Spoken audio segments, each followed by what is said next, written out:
I just wanted to speak on my experience that I had today while I was taking a walk, and about God and religion and my observation through just humanity and all this stuff, right? So I was walking around the common, and there's always been these Jehovah's Witnesses sitting on the benches whenever I go there. I mean, I saw them when I was out in Colorado too, doing the same thing, just waiting for people to come up to them and ask what this is about and all that stuff.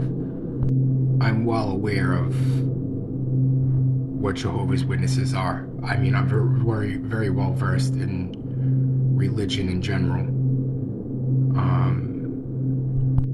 I guess at this point, I'm well versed in humanity in general. So I see them every time I go to the common to take a walk or a jog or whatever, and then I end up, every time I want to ask them, I want to say something, I want to speak about this, speak about what their mission is or whatever, even though I understand most religions' missions and all that stuff. Today I spoke up and I asked what it was all about. What was the story, I guess. Willing to have an open conversation, not an argument, not a I'm right, you're wrong type of conversation. But I asked, what is this, what is the story? Even though I know the story, and I even know how a lot of bad things about Jehovah's Witnesses from people that were in the organization.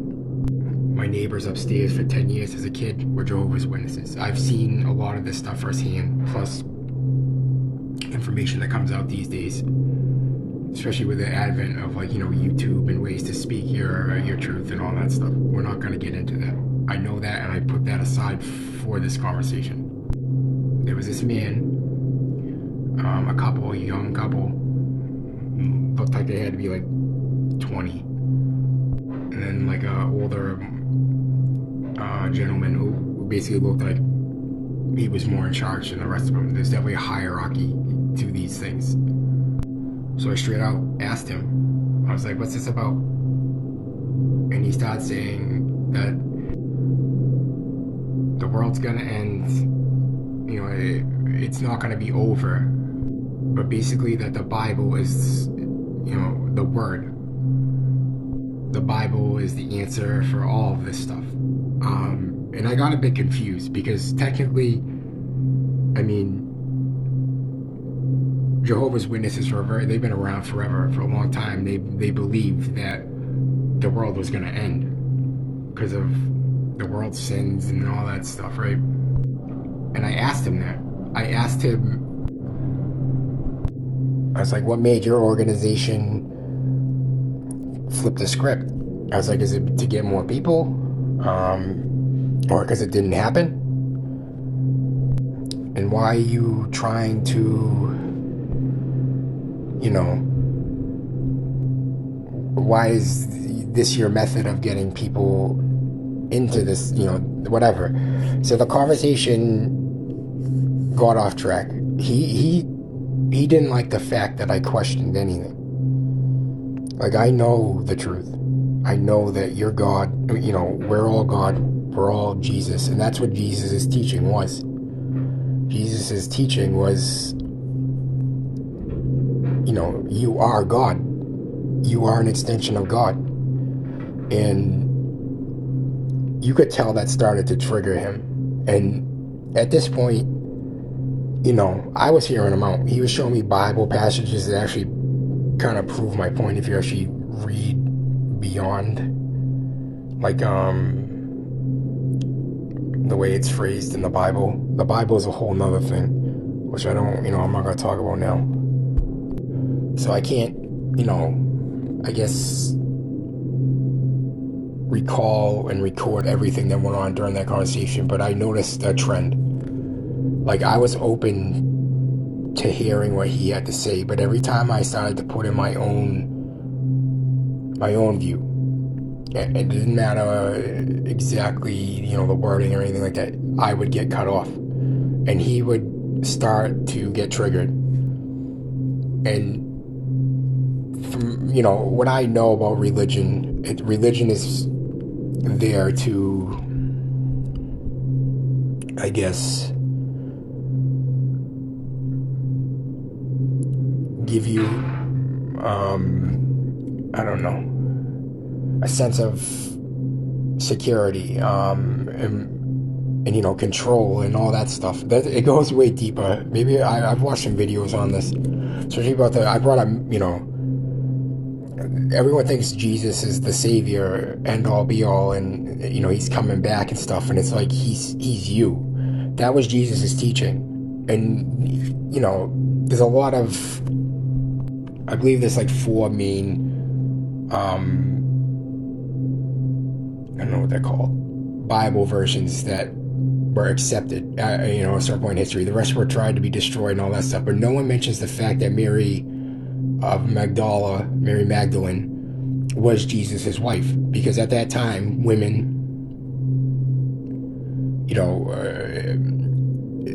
weren't seen as equals. So basically, the Bible, she wrote her own Bible based on Jesus, and she was the closest to Jesus. So technically, because they were together, they were partners, and Jesus saw women and men as equal. The churches did not see that. They did not want that. It was a threat. So basically, Mary's version of her passages from what would be in the Bible weren't even they were cut out for these 4 main, Matthew, Luke, John, whatever. And Mary Magdalene strongly, she was one of Jesus' disciples, and she basically taught that it's all within you, that you are Jesus. You are the Holy Spirit. You are God. You're an extension of God. And there's a reason why it was thrown out of the Bibles, the official Bibles. So this guy is telling me, read the Bible. Read the Bible. It's in the Bible. The Bible's the answer. And I was like, I know the Bible, I guess. I don't read it like a book, like, start to finish. I grew up Catholic, from my early years. And the only time I use the Bible now is if it's around and I need actual advice on my situation, because it's a bunch of stories about Jesus' teachings. It's very ancient, and you realize that, it came from a time period where it was very barbaric. I mean, these days you can get rid of information pretty easily in an internet age, never mind in an age where, documentation isn't kept the way, you know what I mean? So taking that for word, in many reasons, is not a good thing to live by. I mean, I'm trying not to get into the deepest part of, why religion was mainlined into this one thing, to control everyone or whatever. And I guess I'm getting off track. So I'm having this conversation with him, and I told him, I've read the Bible, I understand the Bible, and he basically started to get kind of offended. Like, I honestly wanted to have a conversation about this stuff, and I was just, honestly trying to just be open to hear what he said. But the way he was acting and projecting said a lot more than what he was actually saying. But it was frustrating for the fact that he kept trying to gaslight me. He kept trying to tell me, the typical gaslighting. Like, he's telling me I don't read the Bible, and I told him I read the Bible. I told him my experiences with the Bible,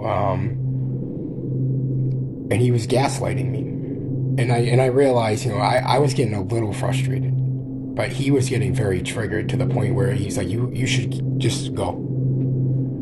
And I was like, he's like, this is not up for debate. And I was like, then what's the point of, just everyone has to accept what, I guess like the position you're in right now, you're out in public. I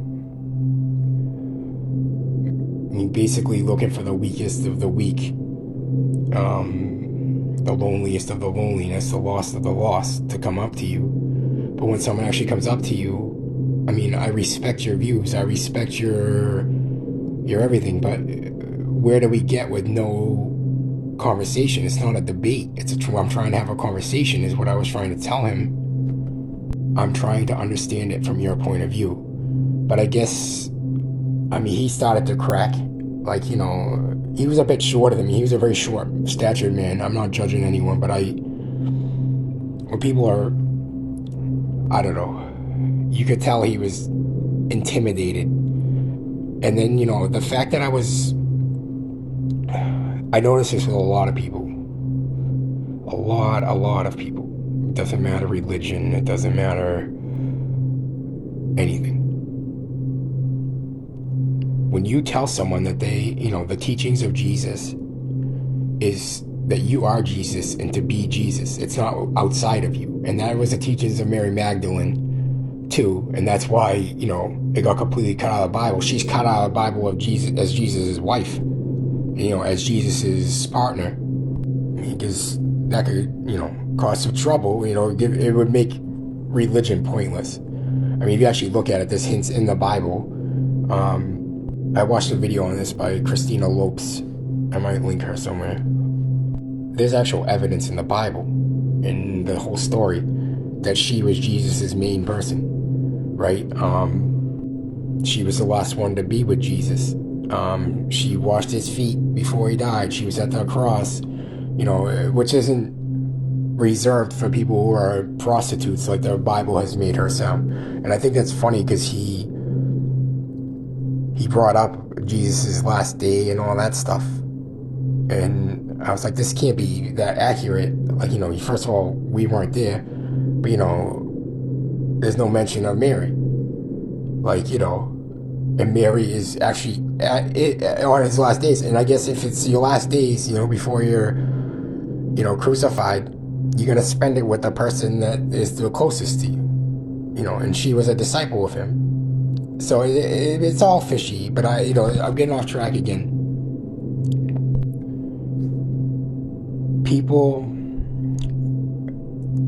tend to think when you tell them that they're Jesus, we're all Jesus, we're all extensions of God, they tend to get very, very triggered and offended. I mean, this guy was barely letting me speak my truth while I was listening to what he was saying, even though it was the same thing over and over again.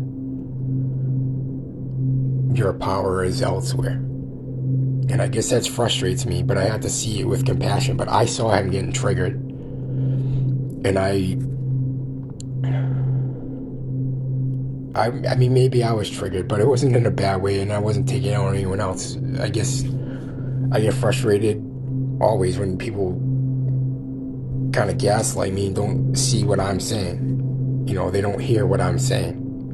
They only hear what they want to.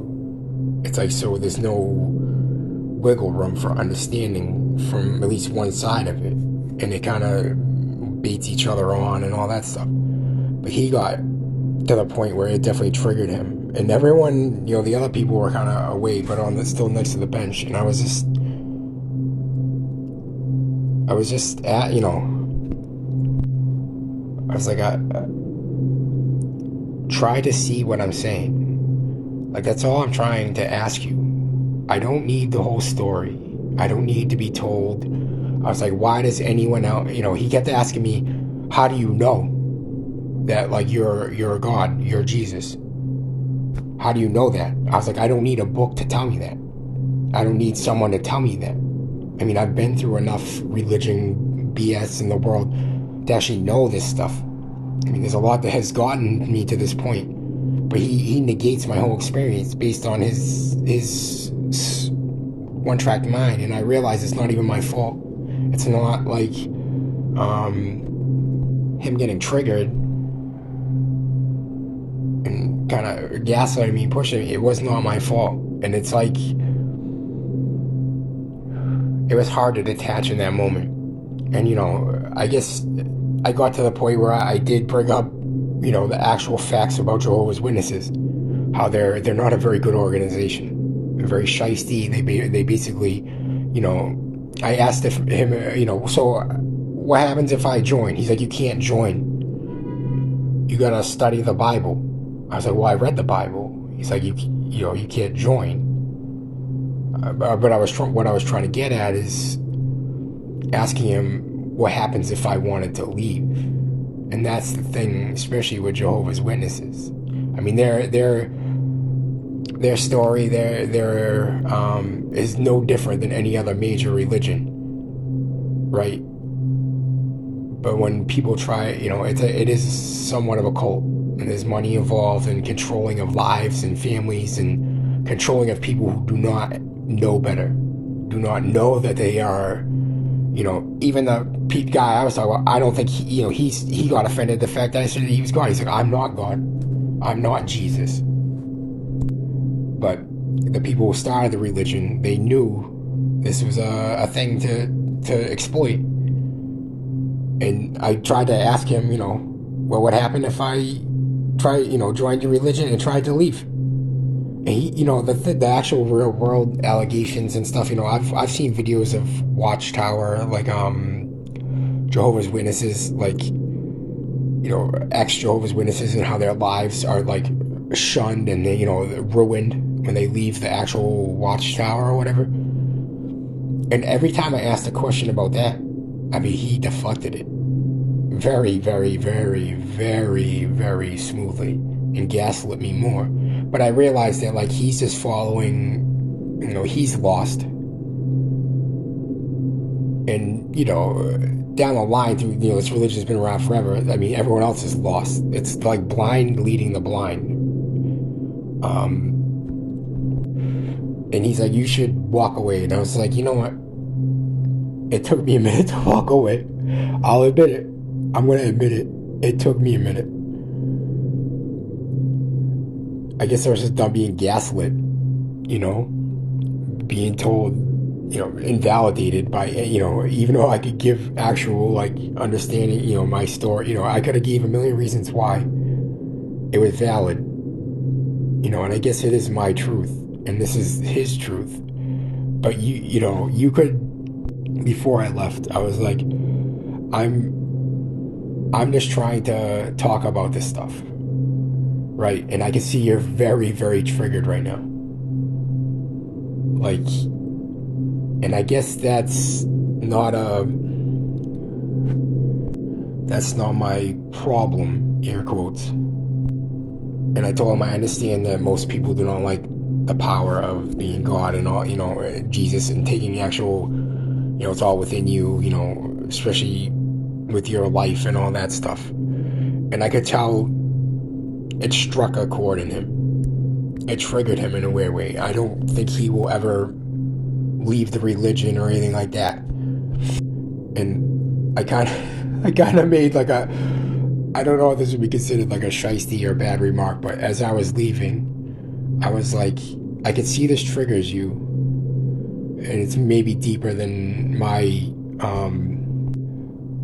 expertise, but maybe go see a psychologist or something like that, but that's against your religion. And I walked away, threw my hands in the air, and said, love and light, love and light. And I guess the fact that, even not even about religion, but I guess I have had a lot of triggers, and I guess I'm speaking up more. And I guess one of the hardest things is when someone gaslights me, gaslights so many things, and I guess I've ran into that more in life than most. I'm not saying, I don't know anyone else's life, but it was a good, though we didn't reach common ground in the moment, and I felt I wasn't being heard or listened to, I did speak my truth respectfully, through understanding, through, all this stuff, and it was hard not to take it personally. I'll be honest with you. But it was a win for me, because, I don't normally speak up or, like that or whatever. And it's hard to let go of the frustration of someone remotely trying to see something my way, because it's very common in my life. But I guess it actually brought me some enlightenment, because I was able to let it go very fast compared to normal, and that's a good thing. I mean, it taught me some things about myself and how much I've changed and all that stuff too, right? And I hope maybe it changed something in him too. I wish him the best. I mean, everyone has their roles to play. Everyone, there's many. If we all did the same thing, life wouldn't be like this. Even though at the end of the day, in the new earth and all that stuff, we're all gonna be our own religion. I just sent him, I hope he got something from it too. No matter how one-sided or closed-minded or closed off he was, or, I don't know his whole story too. But I hope I made some sort of difference besides just in my own life, in the real world. I hope I brought some sort of understanding somewhere, even if it was people passing by. I usually don't know how to end things, but I'm gonna just say you are it. You are the church. You are the steeple. You are the sermon. You are wherever you go. You are Jesus. You are the lesson. And I guess going out and looking for it, kind of like the Jehovah's Witnesses are doing, is not the way to go. It comes to you. The situations will come to you. The people who need to hear from you will come to you. And I guess I kind of went out of my way to, come to that stronger conclusion, a stronger sense in myself, that it's all within me. It's all, and that's it. So yeah, I was just trying this. I might start doing this more. It's easier. Love and light.